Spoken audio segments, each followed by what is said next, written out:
जोहार दोस्तों, स्वागत है आप सबका इनक्रेडिबल एकेडमी पे।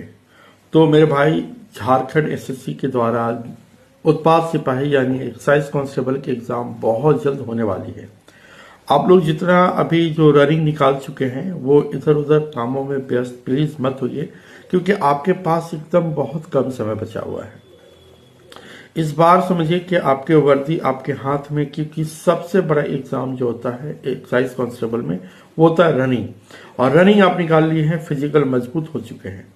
तो अब आपको मेंटल मजबूत होने के लिए रेगुलरली बेसिस पे आप अपनी क्लास को करिए, जहाँ पे आपको प्रॉपर वे में हिंदी इंग्लिश पेपर 1 पढ़ना है, पेपर 2 में आपको लैंग्वेज पेपर पढ़ना है, पेपर 3 में थोड़ा सा मैथ्स पढ़ना है, साइंस पढ़ना है, जीके पढ़ना है, झारखंड जीके पढ़ना है। तो इन सारे टॉपिक्स को अच्छे से पढ़िए और इस बार एग्जामिनेशन के लिए ऑल द बेस्ट, क्योंकि अब दिसंबर बहुत जल्द खत्म होने वाला है, जनवरी फरवरी में एग्जाम होने वाला है। जल्द से जल्द रेडी हो जाइए।